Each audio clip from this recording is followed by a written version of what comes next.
Muito bem, estamos de volta. Agora, a nome da empresa do Júnior Sana, aqui, WS Comunicação de Itabira.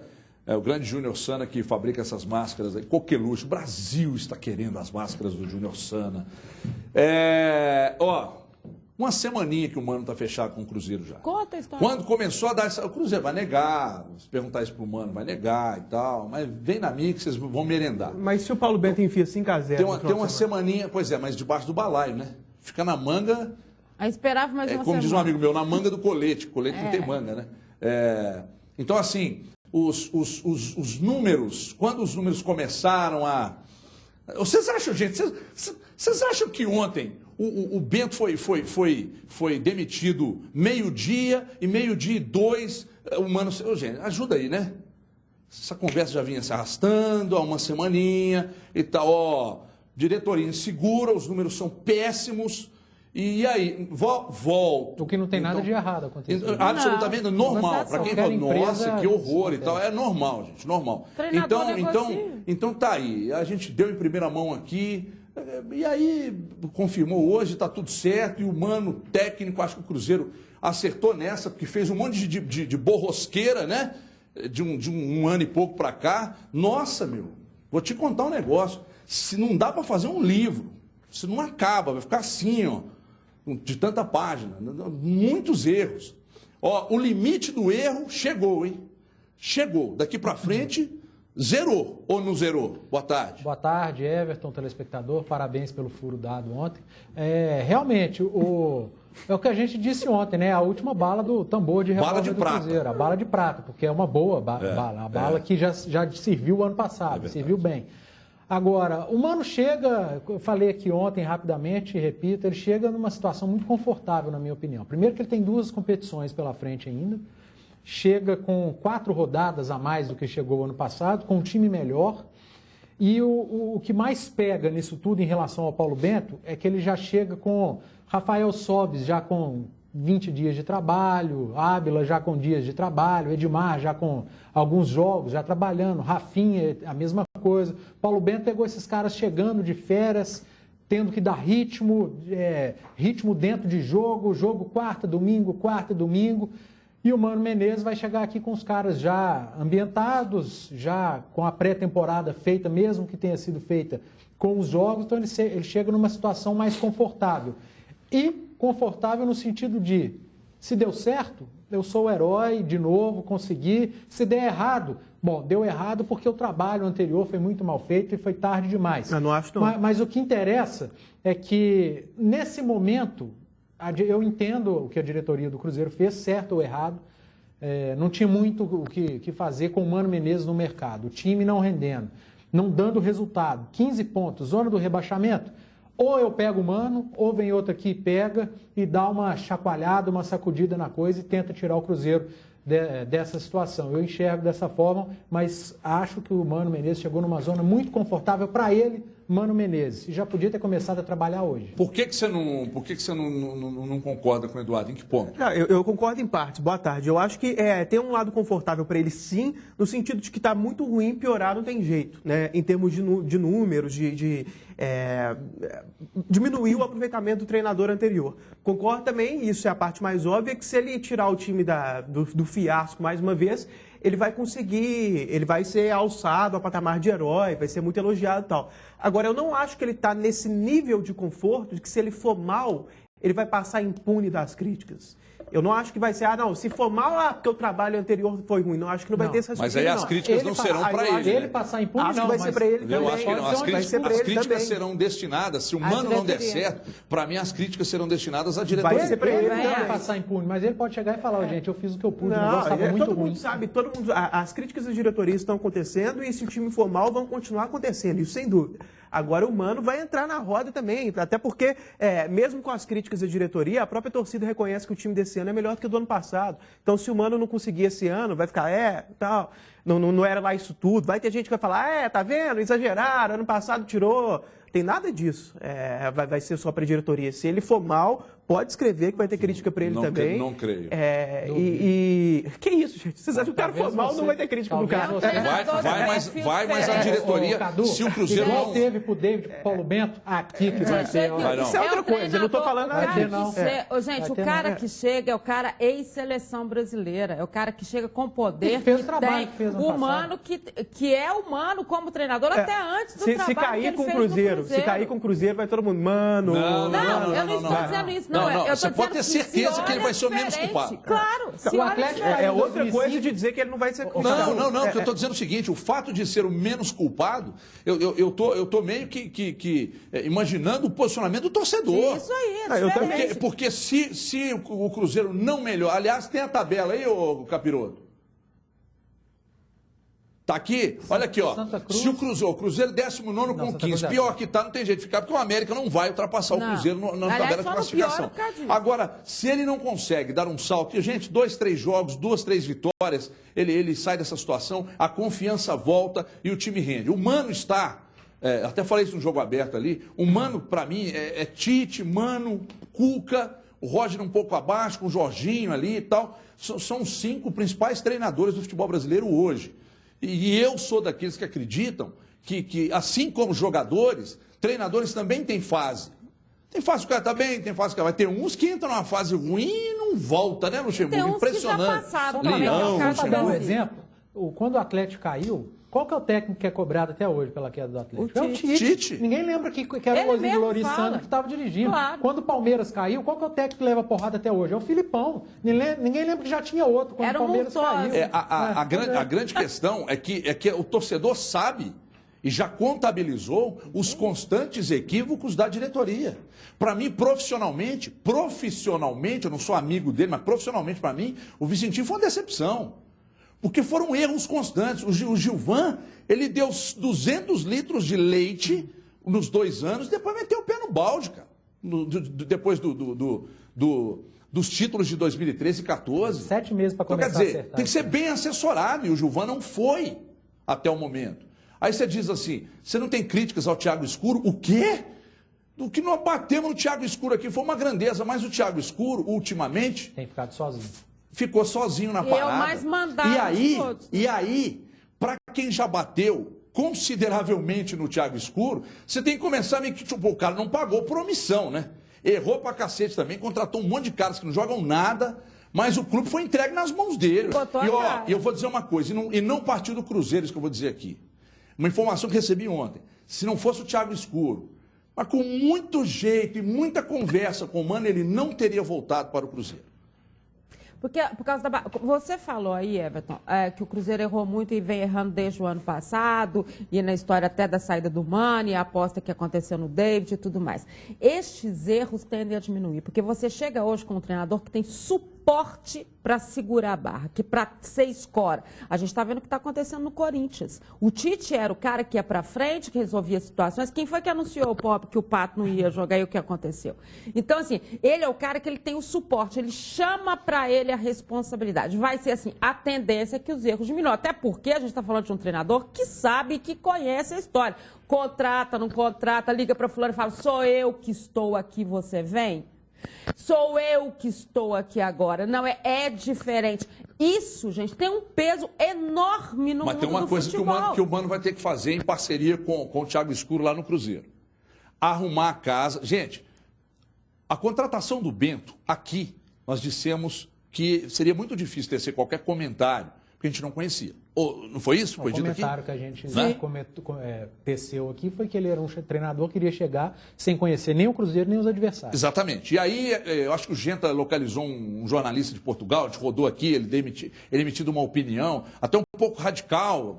Até ela teve uma tendência leve de ser contra o Bento e tal. Aí você consegue ver um quê de organização, mas não tem resultado. Então aí o Bento é demitido e você começa a analisar o resultado. O resultado foi péssimo. Mas ele não é mau treinador. Exatamente, o resultado foi péssimo.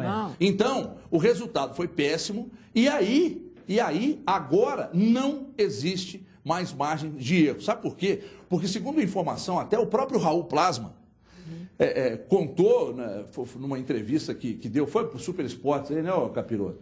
que o Bento chegou e meio que a saída do Delamores relocou um monte de gente dentro da toca. O Alexandre Lopes foi deixar de lado, o Raul foi para o marketing, é isso? Foi. Nossa Senhora! Mas vem cá, isso a culpa é do Bento? Hã? A culpa é do Bento? Dizem que ele chegou... Não, peraí. Porque na hora dizem de que ele chegou... Não, gente, peraí, deixa eu falar. É que ele chegou, exatamente. E aí falou, eu tenho 5 para me acompanhar. Vocês vão ter que embutir esses caras aí. E aí a diretoria acatou o pedido do Bento. E aí um dos pedidos absurdos, o outro foi aquela negociação de, se me mandar embora, receba até o fim do contrato. Né? Então, entre os erros cometidos, esse foi mais um erro. E muito grande. Pois não. Você não quer falar nada sobre desse assunto? Eu só quero acrescentar o seguinte, o torcedor tem direito de achar, pensar e ter a perspectiva que ele quiser. Eu não. Então, calma, gente. G4... Não é hora de G4 em Cruzeiro, não é hora de Libertadores, muito menos em título. Cruzeiro hoje briga para não cair. O Mano Menezes chega para tirar o Cruzeiro da zona do rebaixamento. Se tiver um desempenho como o do ano passado, aí o torcedor, aliás, aí a gente tem o direito de começar a falar em algo maior. O torcedor não, o torcedor tem o direito de sonhar com o que ele quiser. E vale lembrar que é um trabalho muito difícil, muito complicado. O retorno do Cruzeiro vai ter que ser um retorno quase de campeão. Né? É óbvio que o que o torcedor do Cruzeiro quer ouvir nesse momento é que o Cruzeiro tem chance de brigar por uma vaga de Libertadores. Com o Mano, isso é possível, mas não é só com o Mano. É com os reforços que o Mano vai ter agora, com o que o Panzi diz que todo mundo, ele está chegando com todo mundo meio que voltando, todo mundo tendo esse contexto. Agora, o mesmo trabalho que a torcida fez no ano passado, que foi o de abraçar o trabalho do Mano, é preciso que seja feito neste momento. Ele sozinho, e não foi sozinho que ele fez no ano passado, porque ele mobilizou um grupo, mobilizou um torcedor. Quantas vezes nós chegamos aqui e falamos assim, gente, é impressionante o que a torcida do Cruzeiro está fazendo no Mineirão com o time na condição que está. Então, é essa mobilização. Mas que vai ter 30 mil pessoas. Nunca deixou de ter mobilização e na estreia do Mano aí, já tem uns 40. Exatamente, isso aí é fácil. Agora, a mobilização também dos jogadores. Que foi o que aconteceu. Também devem ser cobrados. Mobilização da diretoria, porque a margem de erro zerou. Não existe mais margem para erro, mas não existe mesmo.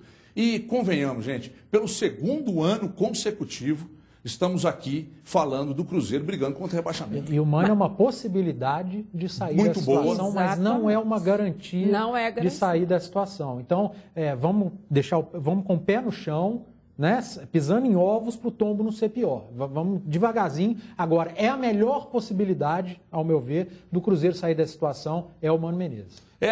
Eu também acho.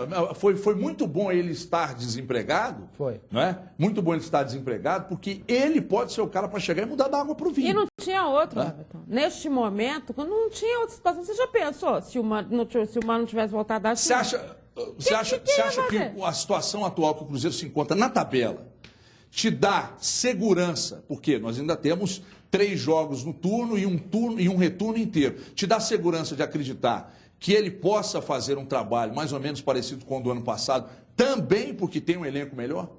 Olha, eu acho que ele tem grandes possibilidades de fazer um trabalho tão bom quanto o do ano passado. Na verdade, no ano passado ele montou um time que era um tanto burocrático ali, em termos de criação, por exemplo. Ele tinha o Williams, que sempre foi tido e havido como primeiro volante. E mesmo para o patamar de um primeiro volante, um cara essencialmente só marcador, como o Mano Menezes, ele foi meia pela direita, porque ele não tinha esse tipo de opção. Então eu fico até com curiosidade para saber como que ele vai montar o time com tantas peças ofensivas, coisa que ele não tinha ano passado. E outra curiosidade que eu tenho também é como que ele vai jogar lá na frente, porque o Mano Menezes, mesmo quando foi técnico da seleção, na reta final, podendo escolher qualquer centroavante brasileiro, ele jogava com falso 9. Ele levava o Fred, mas o Fred era reserva. Até o último gol pela seleção na era Mano Menezes foi do Fred, mas ele teve o Ronaldo no Corinthians também, mas aí não conta, né? O cara não vai tirar o Ronaldo do time. O Ábila é muito pesado, né? Para quem gosta de falso 9, para quem não tem tendência assim, a não gostar tanto de centroavante, o Ábila é centroavante mesmo e pesado. E o William tá aí. E no ano passado, por exemplo, o William voou com o Mano Menezes. Então, eu até acho que ele vai escalar o Ábila, mas é uma reflexão aí de 2 pontos. Você tem algum medo de dar errado? Acho que pode dar errado. Sabe o que eu acho muito curioso essa história do Mano Menezes, porque quando ele chegou, ele foi um dos poucos assim, que apoiaram ele, fui eu, e agora eu também acho que todo mundo colocou o Mano Menezes como se fosse a certeza de tudo, sabe? Uma inversão de valores. Assim. Do ano passado. Eu acho um dos melhores técnicos do Brasil, acho que ao lado do Tite ali, mais uns 2, 3... tá numa lista, assim, de um dos poucos treinadores que chegam e dão um mínimo de segurança. Agora, errado sempre pode dar. Eu acho que não vai dar errado, no sentido de que o Cruzeiro não vai cair, não vai passar tanto aperto. Eu acho que podia Agora, dar uma certo. Coisa além disso, aí também já não dá para apostar, não. Cadu, mas você não acha normal que as pessoas reavaliem o trabalho do Mano depois do que ele fez no Cruzeiro? Mas o que eu acho que na questão de muita gente aí não é reavaliação, é outra coisa. Mas não vem ao caso. Isso é análise de mídia, isso não é análise do Mano Menezes, isso não vem ao caso. O que eu estou dizendo é que, do mesmo jeito que o Mano Menezes foi injustiçado no momento que ele veio a primeira vez, pelo menos na minha avaliação, ele já era um ótimo treinador e tinha muita opinião do tipo, é muito educadinho, muito não sei o que, que eu discordo totalmente. Agora estão exagerando um pouco no status do Mano Menezes. Talvez fosse um desconhecimento e que eles ficaram conhecendo a partir do trabalho. Eu falei que ele era muito tititi, muito mimimi, muita conversinha. E ele chegou aqui e me provou o contrário. Eu acho que com trabalho, eu acho que até o Paulo Bento conseguiria tirar o Cruzeiro. O problema é que o Paulo Bento não tinha mais ambiente. Ele não tinha mais ambiente no estádio, ele não podia errar uma alteração, ele não podia errar uma escalação. O Mano vai poder fazer isso tudo ainda. Ele ainda tem, agora, começa do zero com a paciência do torcedor. Então ele conta com a paciência do torcedor que o Paulo Bento, que para mim é bom treinador, já tinha perdido. Por isso a troca e por isso que eu confio mais que dê certo do que não dê. Mas é claro que há a possibilidade de não dar. O que acontece é o seguinte... Ele chegou ao Cruzeiro e todo mundo se lembra muito bem do trabalho dele no Cruzeiro para avaliar. Principalmente. Que foi o último trabalho e ele fez o quê? 30 pontos, né, Capiroto? Ele fez 30 pontos no Cruzeiro, que é o que o Cruzeiro precisa, no mínimo, né, nessa sequência de trabalho, para sair dessa zona de desconforto. E até os outros clubes que estão atrás de treinador, quando falaram em Mano Menezes, pelo que eu vi na imprensa nacional, sempre citaram o trabalho dele no Cruzeiro. Sempre. E ele foi... Porque o trabalho dele no Cruzeiro foi bom. Técnico, ele foi falado, gente. Em todos os últimos. E houve interesse do Inter nele, mas aí tem aquela questão, aquela quizumba com o Pífero. Claro. O São Paulo, a imprensa falou, mas o São Paulo mesmo não confirmou e tal. Também, né? Então, absolutamente normal. O que fica na retina é o trabalho dele no Cruzeiro. Porque se avaliar o trabalho na China, né, não ornou. Se avaliar o trabalho dele, em outras situações, como por exemplo, no Flamengo, não virou. O Corinthians perdeu a Copa do Brasil para o Atlético, né, que ele foi desclassificado aqui nos 4-1. Ele ganhou uma Copa do Brasil? Não, ganhou, claro. Eu estou dizendo assim, dos últimos trabalhos, o Atlético 4-1. é o Cruzeiro que é a referência. E então quando ele normal. veio para o Cruzeiro, havia essa queda. Havia o questionamento do Flamengo, havia o questionamento da seleção brasileira, havia uma série de coisas. Quando ele chegou aqui questionado, foi uma outra história. O trabalho que ele fez no Cruzeiro foi o que credenciou ele. Aí a gente achar que neste momento é o correto. Não só a gente, como o próprio torcedor, pelo que ele fez. Ele era o preferido do torcedor pelo trabalho que ele fez. O que a gente ouviu ontem da imprensa nacional foi que ele estava credenciado pelo trabalho que ele tinha feito no Cruzeiro, que era o último. É isso que fica, porque senão a gente vai ficar falando de trabalho de fulano de não sei quantos anos. A gente não disse que tem que ser o agora? Qual é o último? O que ele fez por último? Quem defende essa questão de que treinador também, como jogador, que passa por boa fase e má fase... Claro, o da China aí eu já não sei. Eu vou falar de novo. Esse negócio que estão fazendo com o Paulo Bento, agora que ele saiu, achar um monte de coisa do Paulo Bento. Isso é bobagem. Esse negócio dele abrir mão do Delamore, do Raul, isso é uma convicção, é o trabalho do Paulo Bento. Ele já deve, assim que ele foi contactado, ele deve ter falado, eu gosto de autonomia, eu quero só a minha equipe, eu não quero fulano, não quero ciclano, ok, beleza. Então, o Paulo Bento tem culpa disso, não. Ele falou, aceitaram, ele chegou aqui e fez de acordo com o que ele queria. Agora, acho importante que a avaliação sobre o trabalho do Paulo Bento que a gente acompanhou, até onde a gente acompanhou e viu, a gente analisa daqui. Mas acho importante também ouvir quem está dentro do Cruzeiro e acompanhou de muito perto o trabalho, para ver onde está, se é que eles existiram esses problemas aí, inclusive relatados pelo próprio Raul. O Diogo Ramalho vem agora com uma matéria especial, como Cruzeiro e Atlético planejaram o ano de 2016. Peço atenção aí, veja aí. O Atlético, após perder o Campeonato Mineiro e ser eliminado na Copa Libertadores, se reformulou. Desde o treinador, saiu Aguirre, chegou Marcelo Oliveira. Além dele, mais 11 nomes chegaram ao clube em 2016. Jogadores como Robinho, Fred, Casares, Eraso e Júnior Urso ajudaram o Galo a viver hoje o melhor momento dele na temporada, a 3 pontos do G4. Planejamento, para mim, principalmente no futebol brasileiro, significa resultado, porque todo mundo fala que um time tem planejamento, teve planejamento porque ganhou. E se perdeu, não jogou bem porque não teve planejamento, quando isso não é verdade. Planejamento no nosso país significa isso, resultado. Já o Cruzeiro não anda nada bem. O time foi eliminado nas semifinais do estadual e também procurou se reforçar. Foram 15 jogadores contratados para esta temporada. Deles, 3 já não fazem parte do elenco. Sanches Minho, Rafael Silva e Alano.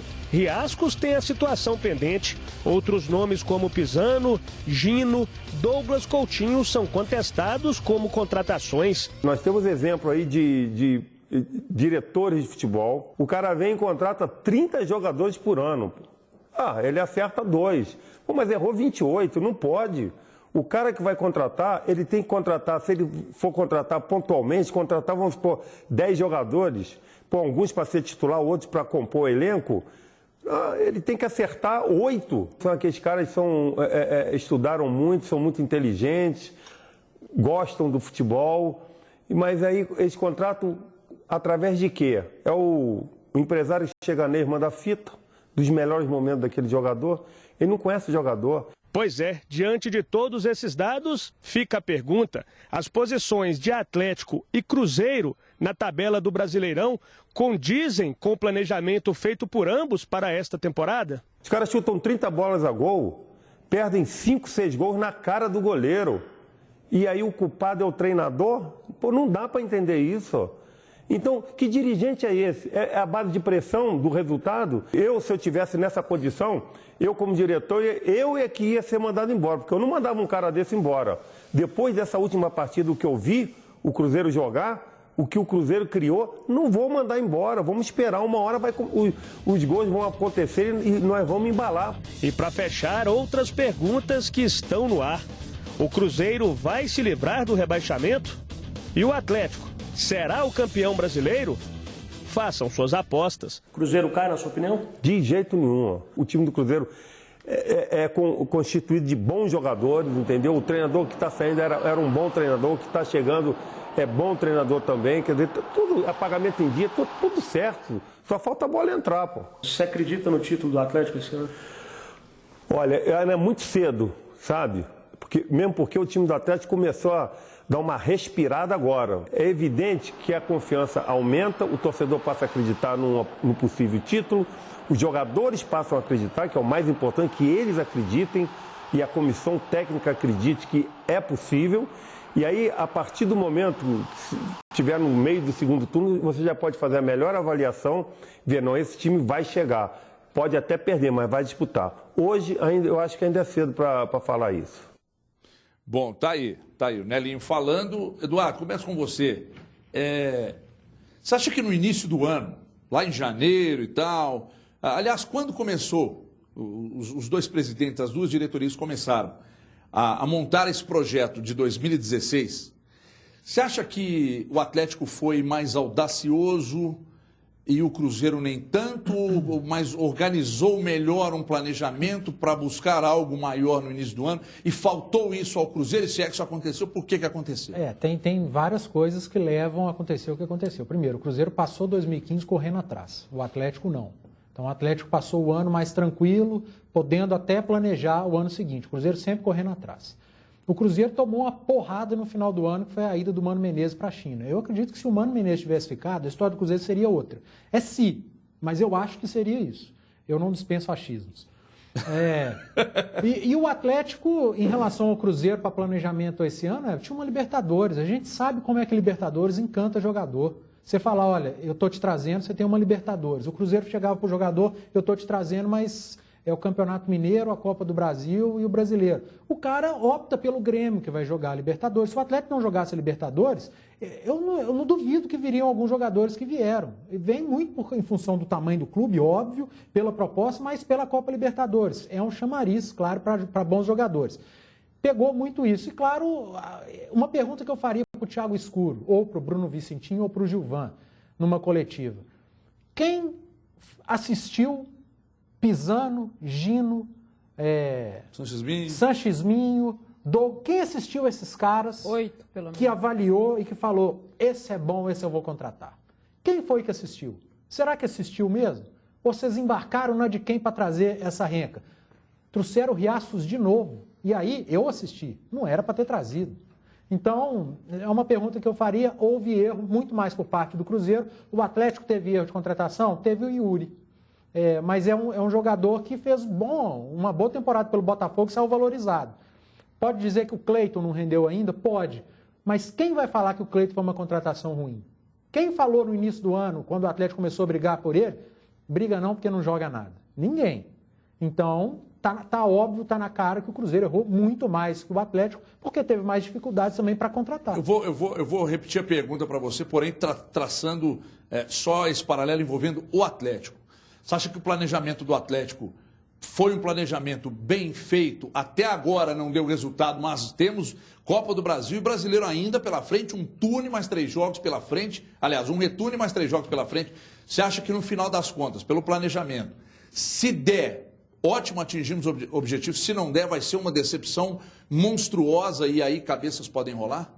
Se for esse raciocínio, a gente vai cair no que o Nelinho falou, né? De planejamento só é bom quando ganha. Eu antes do resultado, pelo menos até agora, eu acho que o planejamento em geral foi bom. Pode ter tido um ou outro erro no caminho, por exemplo, eu não teria trazido o Aguirre.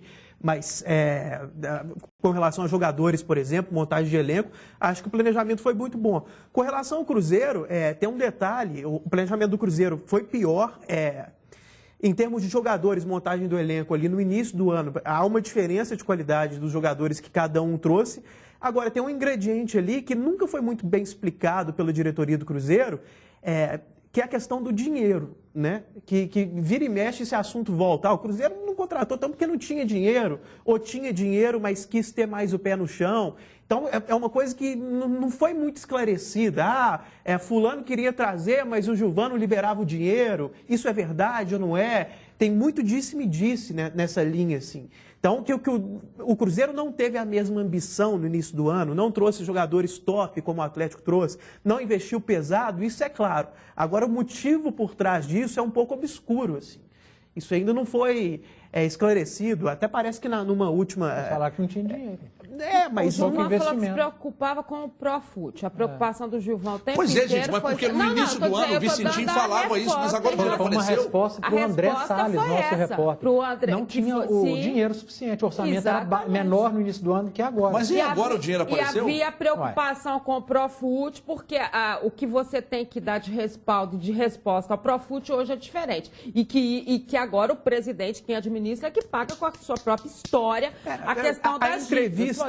A entrevista eu vi, o que eu estou me referindo aqui é que muita gente fala, por exemplo, eu já falei isso aqui outras vezes, é que alguns diretores do Cruzeiro, em alguns determinados, em parte ali da temporada, sugeriam alguns jogadores e era bloqueado por causa de dinheiro. Esse tipo de trâmite interno ainda não foi esclarecido para saber de quem que é a culpa. Eu não sei quem que trouxe, se o Sanchisminho veio porque alguém achou ele um baita jogador, ou se foi uma coisa tipo, olha, eu mesmo sei que não é um diretor indicando, falando, eu mesmo não acho lá essas coisas, mas é o que tem, não tem dinheiro. É isso que eu estou querendo dizer. Fala-se em divergência interna nesse aspecto, que gente sugeria jogador mais...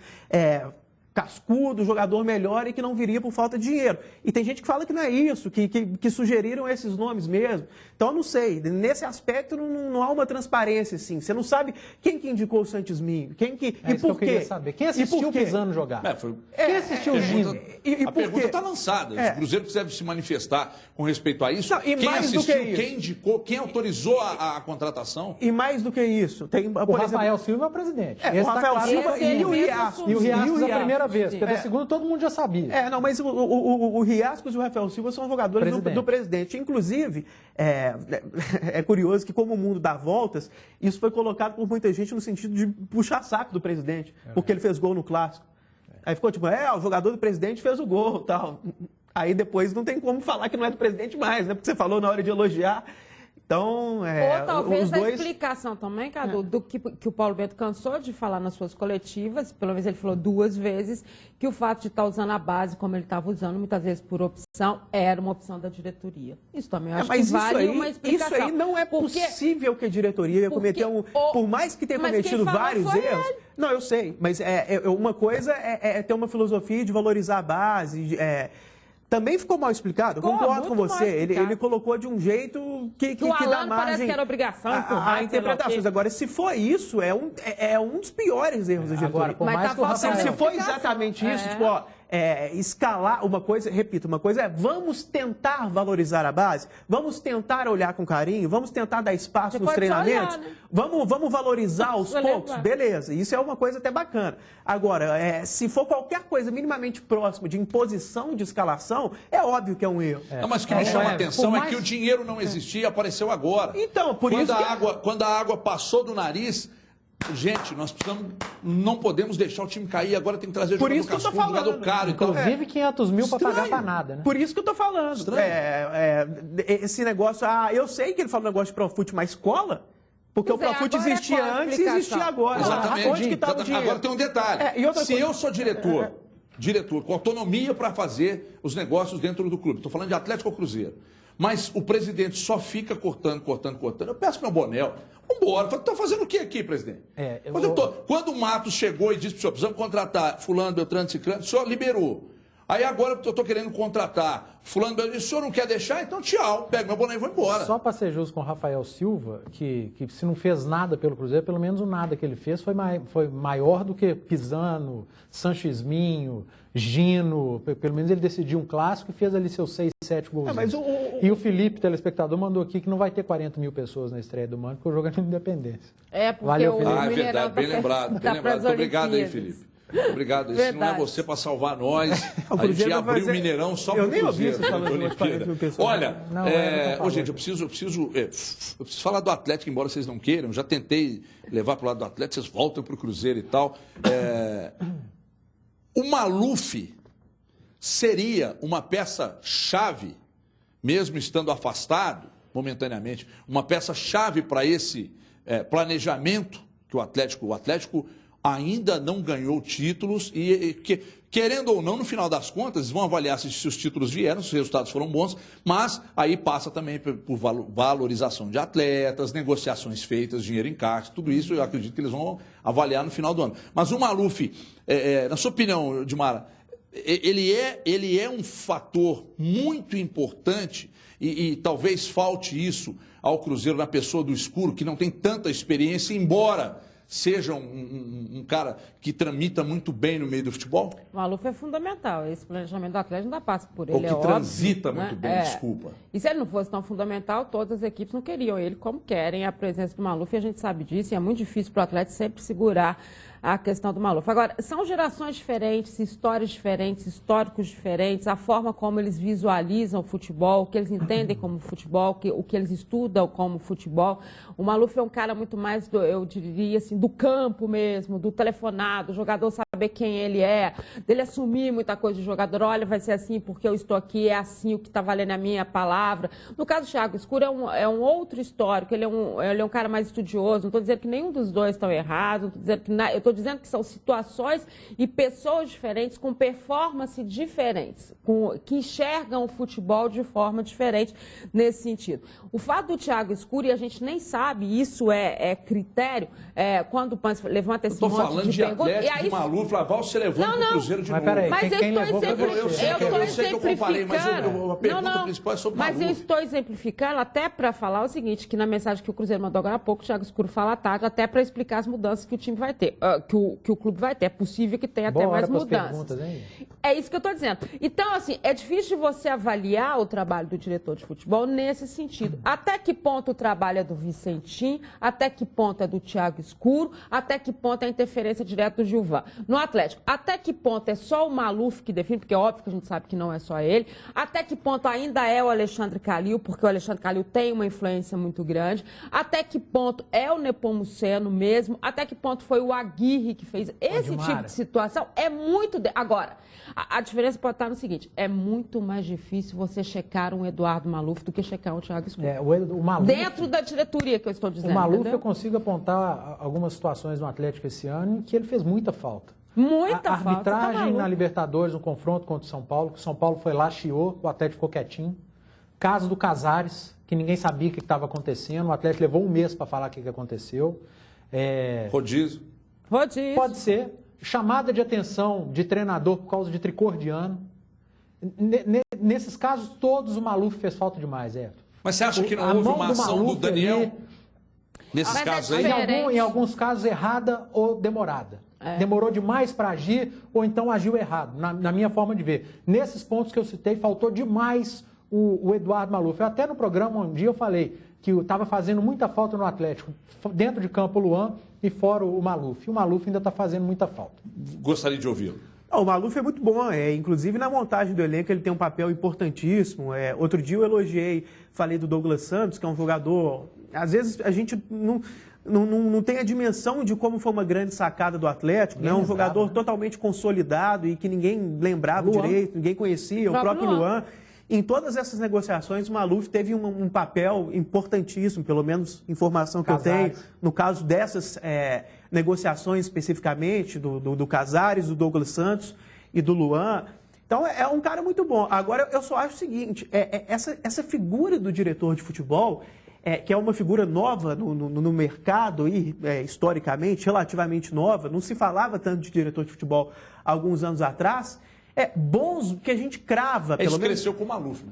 Sim. Não, sim, mas e além disso, não são muitos nomes que são consolidados assim. Brunoro também tem muito tempo. Não são nomes, não existem muitos. Você cita o Maluf e o Alexandre Matos. Hoje, né? E as pessoas citam o Rodrigo Caetano, que aí muita gente já relativiza, e eu me incluo nesse grupo. Nunca vi o Rodrigo Caetano fazendo nada absurdamente maravilhoso em termos de montagem de elenco. Eu não posso avaliar o trabalho dele em outros aspectos, porque nunca acompanhei tão de perto, assim, não estou dizendo que é ruim, mas nunca vi ele fazendo o que o Alexandre Matos fez no Cruzeiro e no Palmeiras, por exemplo, de chegar e trazer muitos jogadores bons em quantidade. Então, tirando o Alexandre Matos e o Maluf, que já são consolidados assim, então, ninguém tem mais diretor de futebol. É como se fosse... o Thiago Escuro até... em termos de opinião de mídia nacional, é um cara bem visto, assim, citado como um jovem promissor, mas o que eu estou dizendo é estranho, né? E o Inter, e o Grêmio, e o Atlético Paranaense, e o Corinthians. Tinha o Edu Gaspar, mas nunca trabalhou em outro lugar, era um cara que, né, meio que foi alocado ali no Corinthians. Então, o Maluf é muito bom, ao lado do Alexandre Matos, é o melhor do Brasil, na minha opinião. Agora, eu acho essa figura ainda meio estranha. Tem clube que tem clube que não tem. E são poucos caras consolidados no futebol brasileiro nessa posição. Assim. E para fechar esse negócio do Maluf, da minha parte pelo menos, tem o Atlético antes do Maluf e depois do Maluf. Né? Sim, claro. Depois que o Maluf chegou, o Atlético ficou... Não, ele não é só o responsável, não. Tem o Calil também, os títulos, mas o patamar veio para cá. E tinha o Maluf do Cruzeiro, que quando ele saiu, o Cruzeiro deu uma queda. Eu preciso chamar um intervalo, mas só rapidamente eu ouvi essa frase do Jorge Machado, que é empresário.